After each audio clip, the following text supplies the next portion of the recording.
Meus irmãos, muita paz. Dentro de pouco mais de um mês, completarei 59 anos. Desses 59 anos, é possível registrar 50 anos, pessoas que passaram pela minha vida e que deixaram lembranças, marcas, emoções, significados, sem querer estabelecer as boas marcas e as marcas ruins.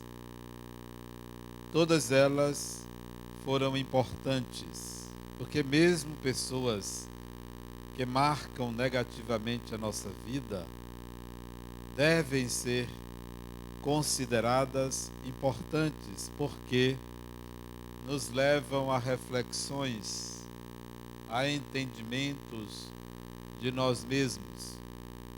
Ruim é quando nos fixamos nessas marcas ruins e queremos culpar a pessoa. Bom é quando entendemos que foram experiências significativas e que são lições a serem integradas, aprendidas.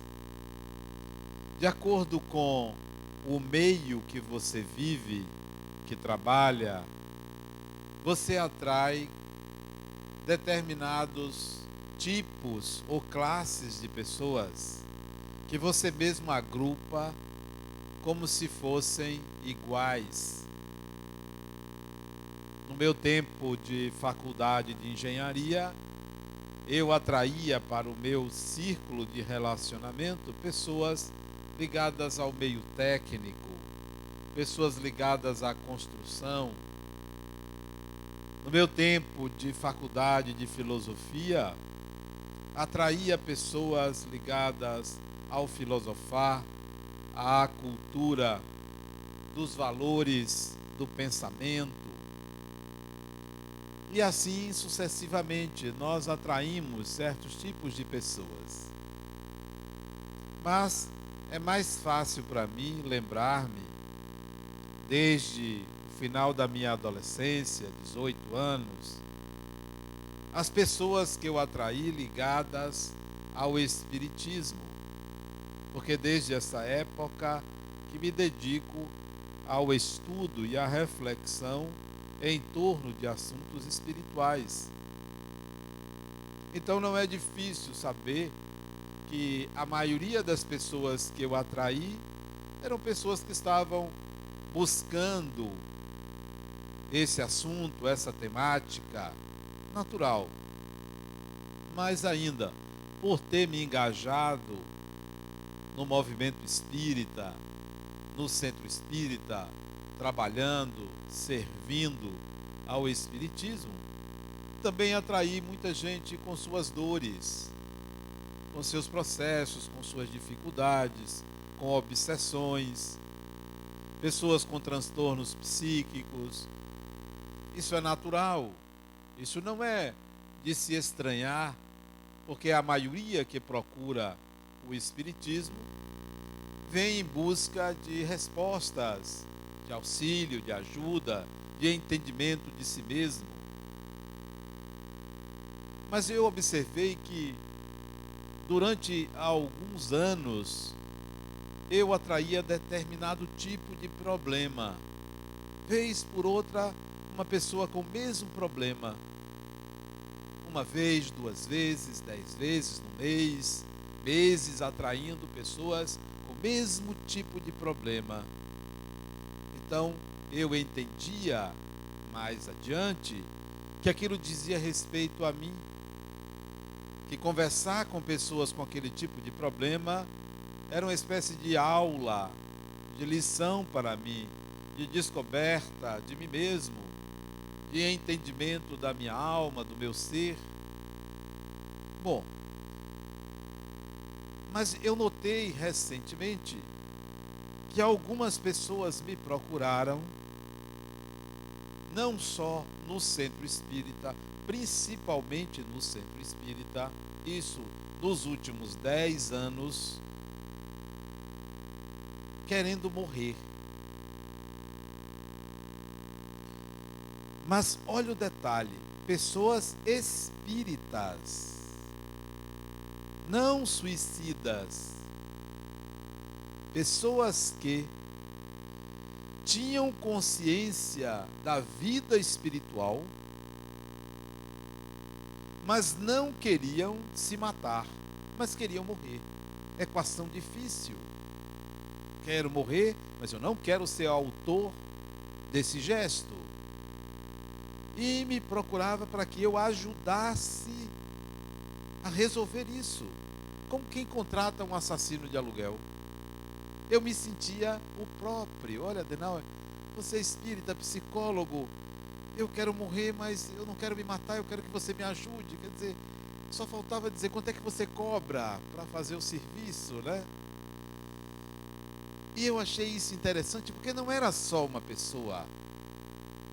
Ao longo de 10 anos, pelo menos uma pessoa por ano, às vezes 2 por ano, me procurou com essa finalidade. Então eu tinha que analisar razões para isso. Razões para isso.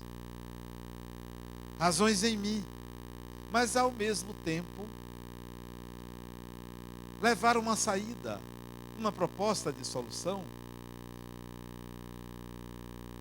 que fizesse o indivíduo de fato morrer, mas não se suicidar. Pelo menos um deles, eu consegui que ele desencarnasse. Que não é tarefa fácil você conseguir que uma pessoa desencarne sem ser suicida. Mas pelo menos um deles. Os outros, eu consegui que a morte viesse. Porque desencarnar é uma coisa, morrer é outra. Abrindo um parênteses, a nossa história, a história da humanidade, começa mais ou menos há uns 10 mil anos atrás. A história. Antes disso é pré-história, porque pré-história é antes da escrita. Pré-história. Então, de 10 mil anos para cá, o ser humano passou por várias fases do conhecimento. O conhecimento científico, o mais recente, não tem 300 anos. É recente. Começa no final do século XVIII, início do século XIX. Não tem muito tempo.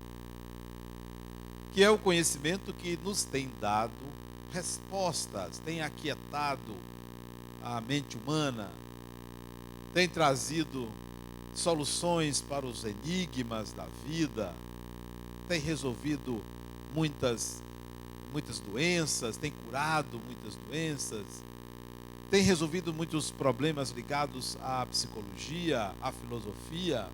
O conhecimento científico realmente é espetacular, é fantástico. Mas antes do conhecimento científico, como é que o ser humano tinha certeza das coisas? Como é que ele sabia se uma determinada planta poderia ser medicinal, poderia ser um alimento? Como é que ele sabia? Qual era o conhecimento que vigorava? A quem ele perguntava? Em que ele se baseava para determinar o que era certo, o que era errado?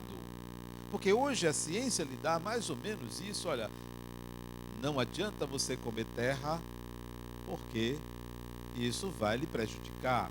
A ciência já analisou a terra, sal, todos os minerais. Então você tem um balizador. Mas antes disso, antes do conhecimento científico, como é que você se virava? Como é que o indivíduo, o ser humano, em qualquer parte do planeta, se virava? No conhecimento pré-científico, século XVII, século XVI, século XV, 2.000 anos atrás, 3.000 anos atrás.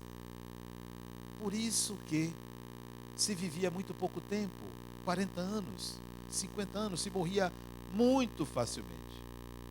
Basta que você assista um filme de faroeste, um filme só, o sujeito tomava um tiro e morria. Hoje tem gente que toma 10 tiros e não morre. Por quê? Porque naquele tempo tomou um tiro, infeccionou, não tinha anestésico, morria-se, não tinha como tirar a bala, você morria. Então, não havia uma segurança quanto ao que era certo e o que era errado. É aí onde entra a fé. É aí onde entra a fé. O conhecimento religioso, o conhecimento baseado na religião, é que dava às pessoas as certezas. Por isso que se afirmava muito: tenha fé, tenha fé. A fé vai lhe salvar, a fé lhe cura, a fé resolve. Hoje, com o conhecimento científico, tenha um plano de saúde. Tenha fé, mas tenha um plano de saúde. A fé em Deus vai lhe esclarecer. Hoje vá para a escola. Tenha fé que Deus vai lhe esclarecer. Mas vá para a escola, vai estudar. Mudou.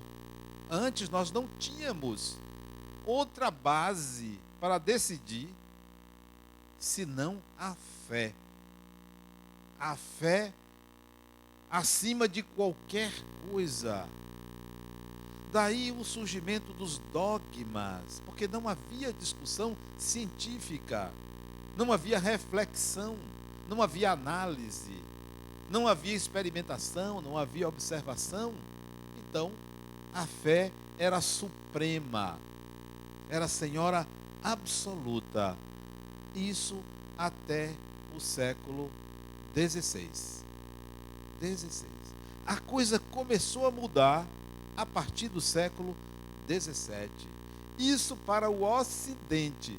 Eu não vou falar do Oriente, Índia, China, porque os nossos registros dos ocidentais são muito pobres a respeito do conhecimento que se passou ao longo da história da humanidade no Oriente.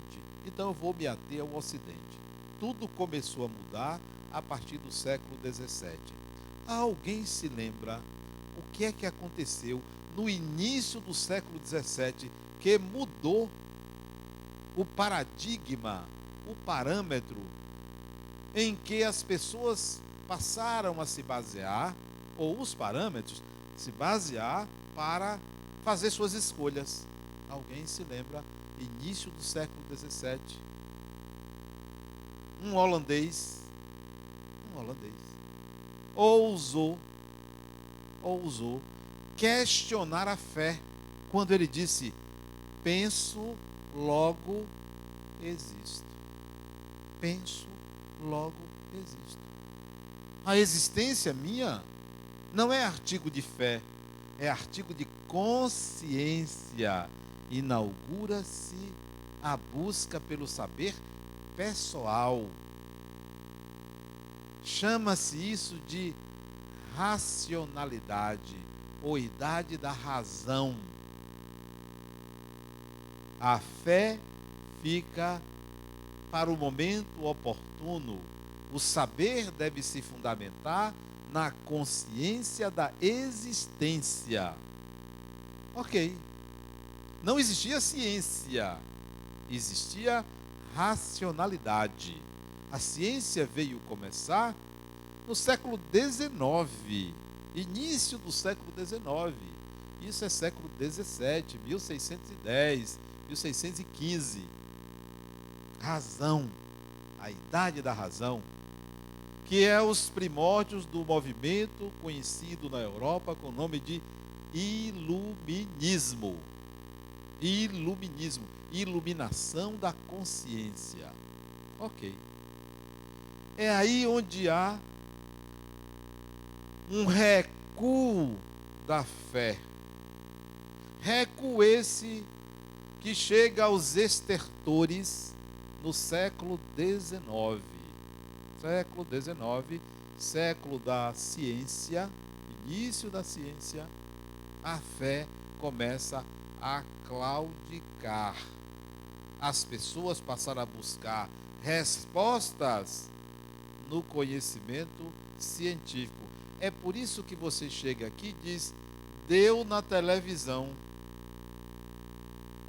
eu li no jornal, eu sei porque eu li num livro, eu sei porque eu vi no cinema. Você não diz mais: foi o padre que me disse, foi na igreja que eu conheci isso. Você tem outros elementos de apoio para fundamentar as suas crenças. Por isso que o Espiritismo vai surgir no século XIX, dizendo: olha, tudo bem que você tenha fé, mas que ela seja raciocinada. Isto é, que você não exclua a razão. Nada deve excluir a razão humana. Um princípio cartesiano, um princípio racionalista, um princípio empirista, um princípio científico em cima da fé. A fé tem que se submeter à ciência. Porque se a fé ou a religião disser: olha, ninguém nunca pisou na lua, você não pode dizer: isso eu acredito. Da mesma forma que se alguém disser: a Bíblia condena o Espiritismo, não acredite, porque o Espiritismo surgiu no século XIX e a Bíblia é do século IV da era cristã. Então, a Bíblia é o Novo Testamento, o Antigo Testamento, 1500 anos antes de Cristo. Então, não, a Bíblia não pode falar de Espiritismo. O Espiritismo só surgiu muito tempo depois. Então, em que você acredita? No que a religião diz? O próprio Espiritismo coloca: use sua razão, não creia na existência dos espíritos, se perceba espírito, se perceba espírito. Todo conhecimento religioso que retira o ser humano da razão aliena ele, aliena, totalmente alienado. Fecha parênteses, fecha parênteses.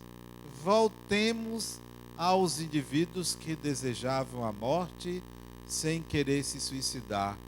Pura alienação, pura alienação. Não percepção de quem são, não consciência de si mesmo, pura alienação. A um deles me lembro de ter dito: ah, você quer morrer? Porque essa vida já não presta mais, cheio de dívida, cheio de problema, cheio de culpa, cheio de um bocado de coisa. Ele mesmo disse: Adenal, eu quero uma outra encarnação, eu quero começar de novo. Tá certo, vamos providenciar isso. Eu vou ver um meio de um atropelo, alguma coisa. Vamos ver se a gente arranja um jeito de botar você do outro lado. Mas eu lhe pergunto, isso dito seriamente, eu lhe pergunto: você acha que você vai achar uma mãe para reencarnar? Você acha que alguém vai querer um traste como você? Não vale nada, mau caráter. Não, isso eu disse a ele, porque ele me contou algumas coisas. Mau caráter, não vale nada. Ninguém gosta de você hoje. Você acha que você vai reencarnar? Meu amigo, você vai passar para uma solidão que você mesmo não vai aguentar e vai querer morrer de novo. Mas não dá, não dá mais. Você não vai ter ninguém, nem a mulher estéril. Se Deus disser: olha, eu dou esse aqui para você ser mãe, ela não vai querer se souber que é você. Não vai querer. Alienação, falta de consciência de si, falta de identidade pessoal. Não tem a menor noção de quem é, porque vive uma vida inautêntica, avaliando que eu sou aquilo que os outros dizem que eu sou.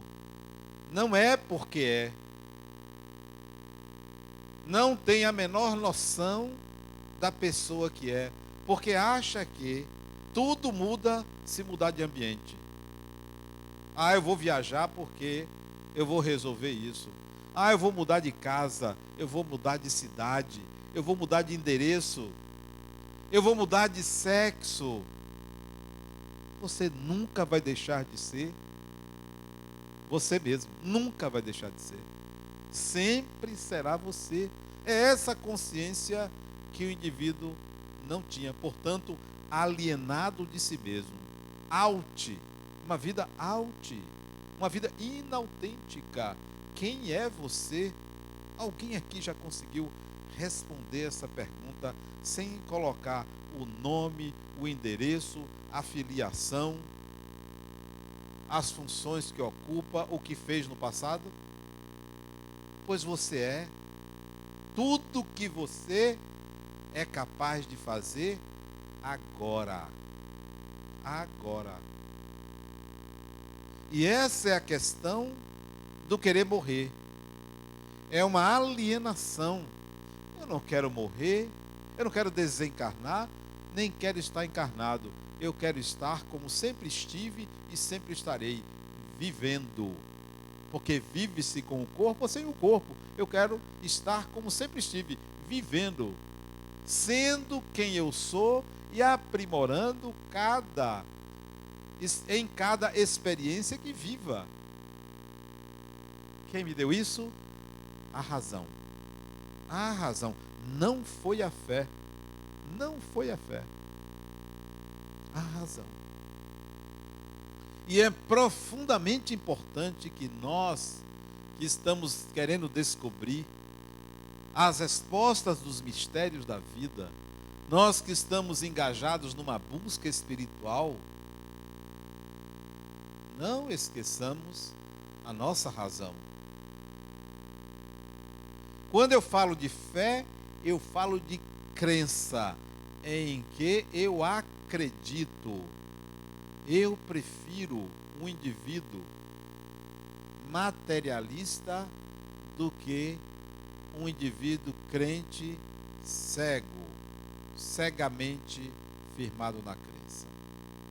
Eu prefiro um indivíduo que diz não sei do que um que diga eu sei de tudo. A razão é fundamental para a consciência de quem você é. Não se fundamente numa crença sem que ela lhe traga para a realidade. Para esses homens, interessante, nunca uma mulher me pediu para isso. As mulheres, quando me procuravam, é para arranjar um marido. A maioria. De 10 mulheres, 20 queriam que eu arranjasse. Ela me ajude, qualquer um. Eu estou num estado, qualquer um serve, até barrigudo serve, pode arranjar. Os homens não. Todos eles alienados de si mesmo, despreparados para enfrentar o grande dilema a si mesmo. A si mesmo. O grande problema é você estabelecer uma relação de amizade consigo mesmo, com o outro dentro de você. Esse é o grande desafio, porque tem um outro dentro de você problemático, difícil, julgador de si mesmo. Não, você precisa se reconciliar com essa pessoa. Então, use a razão, use a razão. Dizia Allan Kardec que é melhor rejeitar 9 verdades do que aceitar uma mentira. Parodiando Allan Kardec, é melhor rejeitar 9 certezas do que aceitar uma crença cega. É melhor. Porque tem pessoas que acreditam na existência dos espíritos quando é conveniente. Quando não é, eu não tenho medo. Quando é conveniente. Mas quando precisa, quando está ali na beira do precipício, na dor, no sofrimento, aí apela para o espiritual. O que é isso? É uma alienação de si mesmo. É uma fase daquelas pessoas que estão engateando, ainda na infância espiritual, querendo amadurecer. Use a razão. Se você quer que o espiritual lhe ajude, entre em contato com sua natureza espiritual. Natureza espiritual. Sou eu, é você mesmo. O grande milagre da vida é o próprio espírito, é a própria pessoa. A grande maravilha do universo é o próprio espírito, é a própria pessoa. Razão significa autoconsciência. Autoconsciência, não desprezo pela condição de ser espírito. Esses indivíduos, coitados, a maioria alienados, perdidos nos seus propósitos, sem uma autovalorização, que hoje se chama autoestima. Mas autoestima nada mais é do que você saber quem você é, você se pautar em cima das suas capacidades, competências, habilidades, valores já integrados à sua personalidade. Bom, ao lado disso, o espírito reencarna não é com uma missão. Eu reencarnei com a missão de fazer isso. Eu tenho uma missão. Não, você reencarna para viver. Você reencarna para viver. A sua missão é extremamente complexa, cheia de experiências a serem integradas. A resultante de cada uma das experiências precisa ser integrada. Essa é a sua missão. Não é fazer isso, fazer aquilo. É aprender com as experiências que a vida lhe oferece. E são muitas, não é uma só. Eu vim com a missão de cuidar desse filho doente. Não, isso não é a sua missão. Isso pode ser uma responsabilidade, uma experiência. A sua missão é viver. É construir uma vida preenchida de experiências que lhe tragam crescimento, desenvolvimento da personalidade, aprimoramento de habilidades, etc, etc. Então, não é uma missão. Eu nasci com a missão de cuidar dessa família, de ter uma família. Isso não é missão, isso é uma experiência. Nem todo mundo numa encarnação constitui família consanguínea, porque família são os nossos afetos. Nossos afetos podem estar encarnados, podem estar desencarnados, pode não ser da família consanguínea. Essa é a sua família, que é o seu meio, o seu grupo.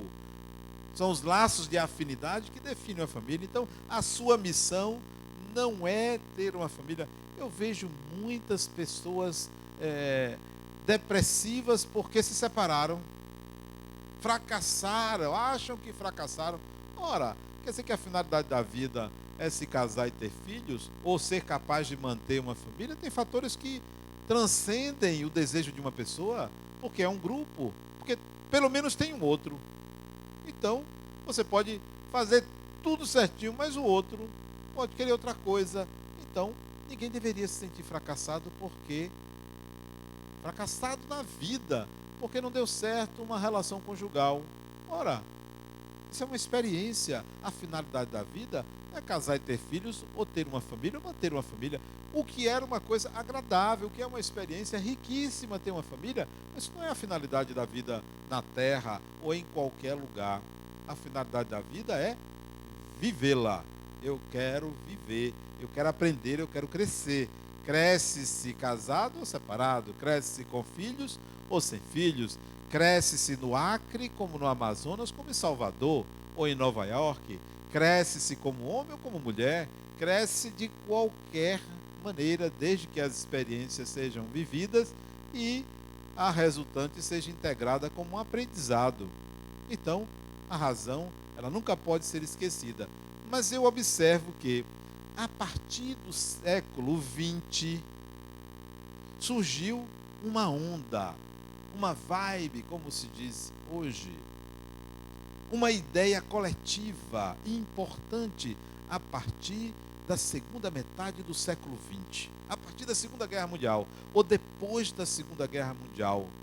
Alguém se lembra de uma ideia, de uma conspiração que passou a existir na humanidade, aí não só no Ocidente, que une Ocidente e Oriente, que começou a mudar a mentalidade das pessoas e a Deus a razão encontrar uma companhia. Ó, não basta a razão, não é só a razão. O espírito precisa ser racional, mas precisa desenvolver também o lado qual? Se eu perguntasse aos meninos da creche, em coro, todos eles falavam na hora. Todos eles diziam, menino pequeno, 4 anos de idade, 3 anos até, tio Vou lembrar mais ou menos que onda é essa. Nós valorizamos muito a inteligência. Fulano é inteligente. Fulana é inteligente. Mas o que é inteligência? O que é inteligência? Uma vez eu vi uma piada sobre inteligência, interessante. Eu não sei contar, mas eu vou tentar contar. Diz que o médico saía do hospital psiquiátrico e... eu não me lembro da piada. Mas eu sei que uma das rodas estava sem os parafusos do carro. Uma das rodas. E ele então ficou ali sem saber o que fazer. O maluco, entre aspas, disse, doutor, faça o seguinte, pegue um parafuso de cada uma das outras 3 e bote nessa roda e siga adiante. Eu disse, rapaz, não é que você tem razão? O que é que você está fazendo aí? Num hospital de maluco, ele disse, eu posso ser maluco, mas burro eu não sou, né? Essa é a piada. Eu acho que é assim, eu não tenho certeza. Sabe o que é isso? É a ideia que nós fazemos de inteligência, uma ideia genérica. Genérica. Como se fosse possível existir inteligência como algo que possa ser medido igualmente para todas as pessoas. Não, não é assim. A ciência psicológica avançou e descobriu que inteligência é um espectro de habilidades. Espectro de habilidades. Inteligência sinestésica corporal. Inteligência espacial.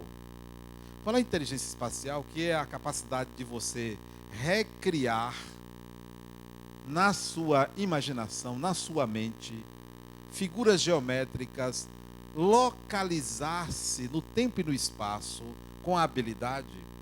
Eu tenho uma amiga, ela até está aqui assistindo, que ela estaciona o carro no shopping e tira foto do lugar, para não esquecer. Ela volta guiando-se pela foto, porque ela não consegue gravar que direção ela botou. Mesmo que ela estacione o carro, olhe para a entrada interna do shopping. Se eu sair ali, eu vejo o carro. Quando ela sai, não tem a menor ideia onde botou o carro, mas ela aprendeu a tirar foto. E é mais de uma. Ela tira daqui para lá, e quando chega lá, tira de lá para cá. Então, inteligência espacial, zero.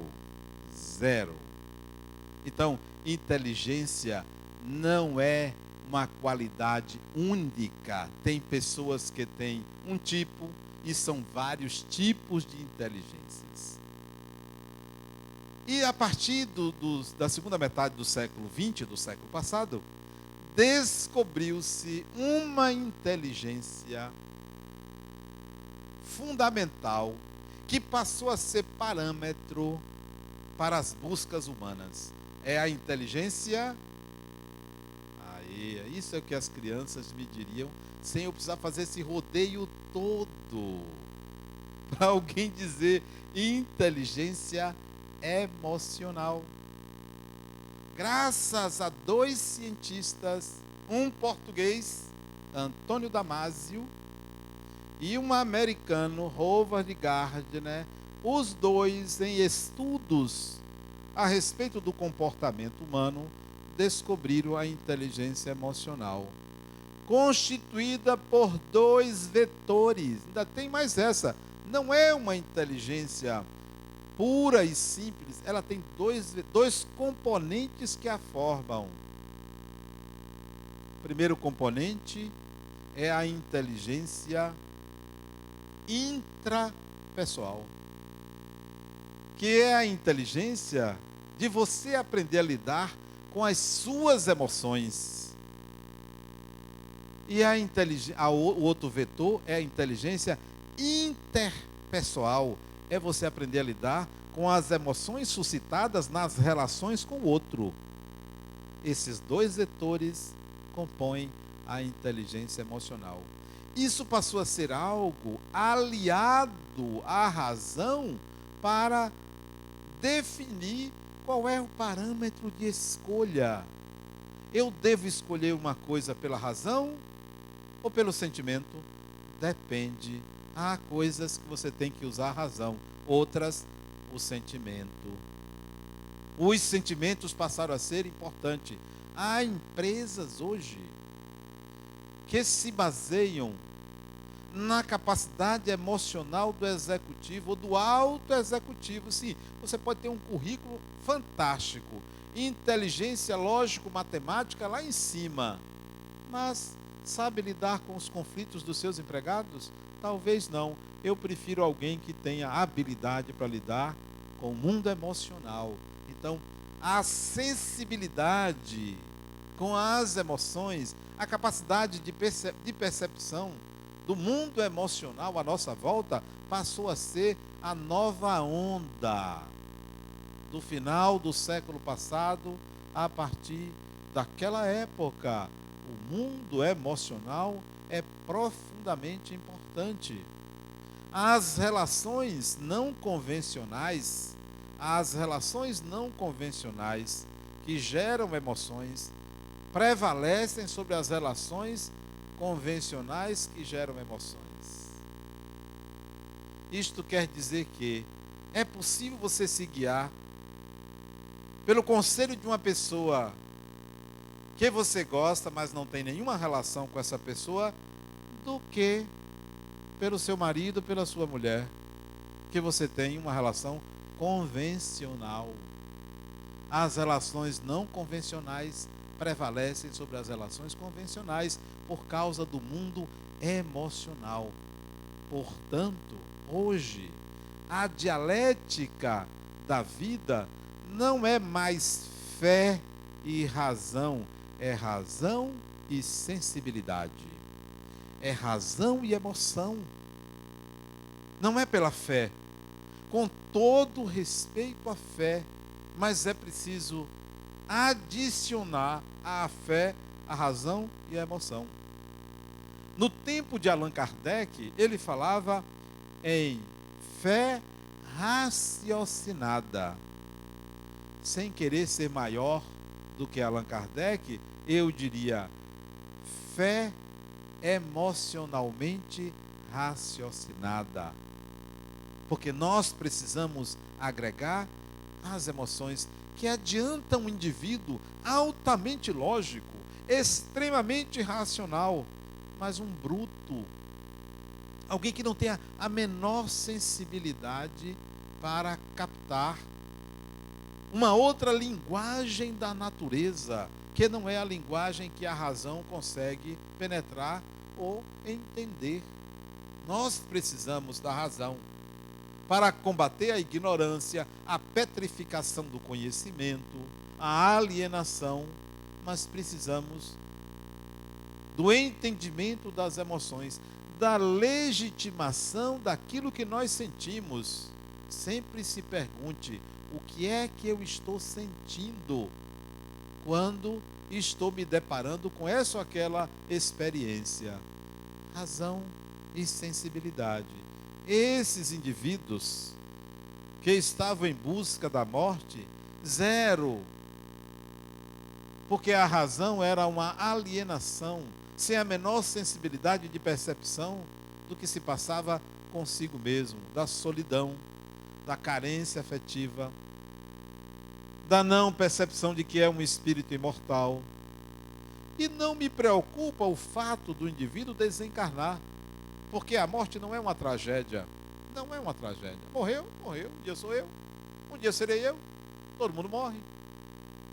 Mas há uma morte necessária. Por isso que eu disse que a alguns eu consegui a morte, sem precisar desencarnar. Há uma morte necessária. Que morte é necessária? Que morte é necessária? É a morte do orgulho, é a morte da desesperança, é a morte daquela pessoa que vive do passado. É preciso que você, a cada dia, renasça. Nasça de novo, a cada dia. Não precisa desencarnar, não. Acordou? Procure uma outra forma de ser e encarar os processos que você teima em trazer do passado para o presente. Tem gente que só vive em função do passado. Só vive lá atrás. Só vive de aparências. Só vive de aparências. Quando você vai procurar o cartão de crédito, só paga o mínimo. O carro, uma maravilha. O carro é aquele carro bonitão, mas só paga o mínimo do cartão. Ainda tem 3 ou 4 cartões que está no processo na justiça. Só resta um ali, umzinho. E ainda tem gente que usa o cartão dos outros, porque já não tem mais nome limpo, mas anda na pose. Quer dizer, é uma alienação total de si mesmo. Volte, renasça, feche esse ciclo, recomece, haja diferente, porque o grande interessado em evoluir é o próprio espírito, é você. É você. Não adianta você viver em função dos outros. Tem pessoas que vivem em função do que os outros pensam a respeito de si. Vivem em cima da admiração dos outros. Gostam de si porque são admirados. Gostam de si porque são amados. Não se ama. Amam o amor dos outros. Amam o amor dos outros, que é diferente. Ah, eu gosto de mim porque as pessoas gostam de mim. Eu gosto de mim porque eu chego no ambiente e as pessoas gostam de mim. Olha, então eu gosto de mim porque as pessoas gostam de mim. Sim. E se não gostassem de você, você gostaria de si mesmo? Goste de você como você é. Outro dia eu perguntei a um, vem cá, quem é você? Ele disse, eu sou um homem bom. E aí eu fui logo dizendo, e mal. Ele não gostou, pigarreou e disse, eu sou bom pai de família, mas também já fui detestado pelos filhos. Fulano, saia desse julgamento de bonzinho. Você é bom e você é mau. Eu quero saber quem é você. Eu não quero que você pese numa balança o lado positivo e o lado negativo da sua personalidade, porque você tem. E a sua tendência é dizer que você é mais bom do que mal. Todo mundo tem isso. Mas, olha, eu sou mais bom do que... Eu tenho umas maldadezinhas, mas eu faço caridade, eu faço isso. Isso pouco importa, isso não é você. Você é o que você é capaz de fazer agora. Isso é o que você é. Defina-se sem colocar um julgamento a respeito do bom, do lado bom e lado mal. Vá, defina-se. Quem é você, sem você estabelecer um juízo de valor. Um juízo de valor. Sem você dizer que você fez isso ou fez aquilo. Sem você falar da admiração que as pessoas têm por você. Sem você se lembrar dos seus feitos. Defina-se a partir do seu pensar agora, sem olhar para o passado. Cada dia que você acordar, lembre-se disso. Eu sou isso que está acordando. Eu não sou aquilo que dormiu. Eu sou isso que está acordando. A cada momento pense assim, porque você cresce. Eu coloquei no meu blog, hoje de manhã, um textozinho que dizia assim, julgamento ou Até esqueci, ó. Sabe o que é isso? Isso é a idade. Você vai, chega um tempo que eu saio do quarto, vou para a sala, não sei o que eu vim fazer na sala, eu tenho que voltar para o quarto, a mesma posição que eu estava, para ver se eu lembro. Tem vezes que nem isso faz lembrar. Julgamento ou execução sumária. Por que eu botei isso? Isso não é me referindo a ninguém, é me referindo a você, é me referindo a mim mesmo. Julgamento ou execução sumária. Execução sumária você faz quando você julga os seus atos segundo uma escala de valores, considerando bom e mal. E me justifiquei. Se você diz assim, isto que eu fiz me torna uma pessoa boa, isto que eu fiz me torna uma pessoa má, ambas as afirmações lhe levam a sofrimento. Ambas. Melhor seria você dizer, isto que eu fiz me foi conveniente. Isto que eu fiz me foi conveniente. Por que dizer que isto é bom lhe leva a sofrimento? Porque quando você diz isto que eu fiz foi uma coisa boa, está embutido o desejo de uma recompensa de Deus. Porque você fez uma coisa boa. Bom e mal é segundo uma escala que aufere a você recompensas ou punições. Pois bem, eu fiz uma coisa boa. Inconscientemente, Deus vai me recompensar. Aí, não vem a recompensa que você esperava. Como o outro dizia, Adenauer, eu jogo na loteria há 25 anos e não ganho. E faço muita caridade. Se é uma caridade de Deus, você não ganhar. Porque Deus não dá asa à cobra.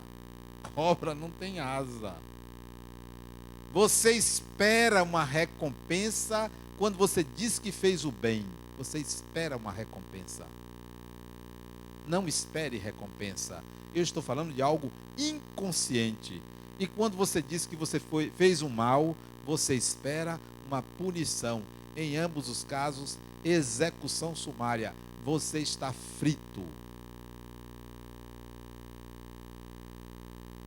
Viva. Faça o melhor que você pode fazer pelo bem-estar pessoal e coletivo. Pelo bem-estar. Não é pelo bem, pelo bem-estar. Que significa uma situação de equilíbrio interno, de eixo, porque tem pessoas deseixadas, não tem eixo. Pessoas que não têm eixo, não têm norte na vida. Faça o bem não para obter recompensas, para ser você mesma ou você mesmo. Ali, fé, razão e sentimento.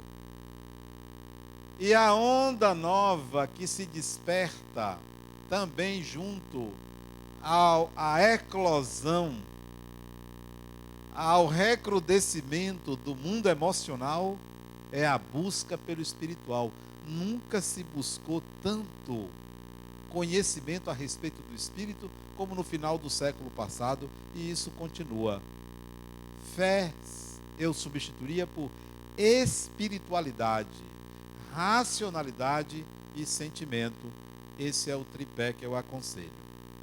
Muita paz.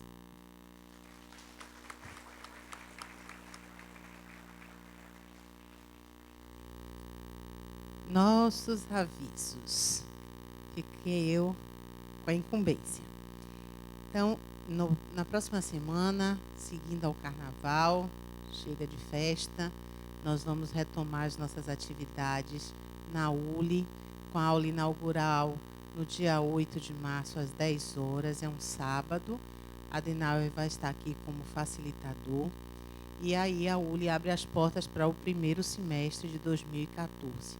As aulas começam no dia 10 e a matrícula para o curso básico de Espiritismo, que é a porta de entrada da ULI, da Universidade Livre do Espírito, já está acontecendo há algum tempo na livraria. E o curso básico, ele acontece em 3 turmas, segundas e terças, de 19h30 às 21h30, e aos sábados, das 10 às 12. Então, é uma forma de que o aluno não perca a aula naquela semana, porque a aula de segunda é a mesma da terça, a mesma do sábado. Pode haver diferença no facilitador, mas a aula, o conteúdo é o mesmo. Então, aquele aluno que perdeu a primeira aula pode vir, se matricula numa turma e pode participar da aula numa outra turma. No dia 13 de março, nós vamos ter também o início do curso de passe. Ele vai até o dia 29 de março, são apenas 2, 3 meses, né? 2 meses e meio aproximadamente. É um curso de passe que os pré-requisitos são ter feito o curso básico e ser maior de 18 anos. E o que a gente dizia de agendar-se, a gente agora já convida a que vocês venham participar conosco do jantar beneficente, que vai acontecer dia 22 de março. E houve uma alteração. Nós recebemos a visita do nosso cerimonial, que é o Davi Melo, está conosco há 3 anos, esse é o 4º jantar que ele vai estar abraçando a Fundação. Davi abraça, trazendo para a gente um delicioso cardápio, tem feito isso nesses anos todos. E ele tem abraçado a Fundação, traz tudo com preço de custo, mas conseguiu para a gente tudo que diz respeito ao evento no sentido de estrutura. Inclusive uma casa, né, onde a gente vai levar o evento. O evento aconteceria aqui, né, dia 22 de março às 20h30, mas ele conseguiu aqui mesmo na Orlando Gomes, ao lado do cartódromo, literalmente ao lado do cartódromo, uma casa de eventos que se chama Paddock. Então o evento vai acontecer nessa casa, Paddock, com todo o requinte dos anos anteriores. E nós temos manobrista gratuito, fotógrafo, filmagem, som e iluminação. Ainda temos uma lembrancinha que Fátima dos Bem Casados tem também nos abraçado nesses anos de evento. E aí todos que estiverem querendo participar, abraçando a casa, porque independente, como hoje eu ouvi uma colega que está aqui em pé dizendo, mesmo que eu não vá, eu vou comprar meu convite, porque é uma forma de eu ajudar a Fundação. É uma forma da gente estar abraçando a nossa casa, que sempre nos acolhe e nos abraça também. Então, aqui atrás do convite, esse é o convite, está sendo vendido na livraria, uma contribuição individual de R$100, contribuição individual. E atrás a gente colocou um selinho pela mudança do endereço, porque realmente foi um presente que Davi nos deu, a oportunidade de estar fazendo nesse outro local. Apesar de que aqui com a casa seria mais ainda. No dia, nossa Semana Espírita, que também era para nós nos agendarmos, já está acontecendo, né? Nossas reuniões estão sendo às quartas-feiras, então aqui está todo o planejamento. Nós já temos o cartaz aí na recepção, né? Aqui tem toda a programação. A Semana Espírita ela vai acontecer de 7 a 13 de abril. Com toda essa programação, a abertura vai ser com peixinho. Deixa eu só ler, Nina. A palestra de abertura, a nossa Semana Espírita é Evangelho, Amor e Luz. Palestra de abertura é o mesmo tema, né? O mesmo título, Evangelho, Amor e Luz. Na terça, nós vamos ter o teatro, dirigido por Fernando Santos, Um Olhar Além do Céu. Na quarta, a palestra é com Fernando também, com o tema O Espírito no Evangelho. Na quinta, nós vamos ter a palestra de aniversário do centro, com direito a bolo, com Adenauer Novaes, com o tema Jesus, o Intérprete de Deus. Na sexta, Sheldon Menezes nos trará o tema Evangelho e Caridade. No sábado, pela manhã, no momento do Evangelho, Jesus, o Arquétipo do Amor, com Sandra Portela. No sábado também, de 8h30 às 11h, teremos atividades do GRUD, sob a coordenação de Ana Vieira e Renato Rodrigues, ouvindo e aprendendo com Jesus. Também no sábado, de 10 às 12, a aula do básico, que é Libertação do Espírito com Isabel Guimarães. No sábado, também, das 14 às 16, atividade com a Juventude Harmonia, Descobrindo a Vida com o Evangelho, com a coordenação e a palestra de Renato Rodrigues. E, encerrando as atividades do sábado, vem a pintura mediúnica com José Medrado, às 19 horas. E no domingo, para fechar as nossas atividades da Semana Espírita, de 9 às 12, nós teremos o seminário com Adenauer Novaes, Psicologia do Evangelho, onde a inscrição é 1 quilo de alimento não perecível. A outra atividade é para os trabalhadores do centro, que é a confraternização de todos aqueles que também conosco estão trabalhando durante toda essa semana de atividades. Então, eu queria convidar vocês a participarem de todos esses eventos, e eu só esqueci de um. É que no dia 3 de abril, nós vamos ter o lançamento do 3º volume de Jesus, o Intérprete de Deus, o Evangelho do Amor. Desculpem tantos avisos, mas é que a casa está cheia de atividade e muito, assim, querendo abraçar todos aqueles que chegam. Uma boa noite a todos. Eu vou convidar os médiuns passistas para o passe e a Adenauer para a prece final.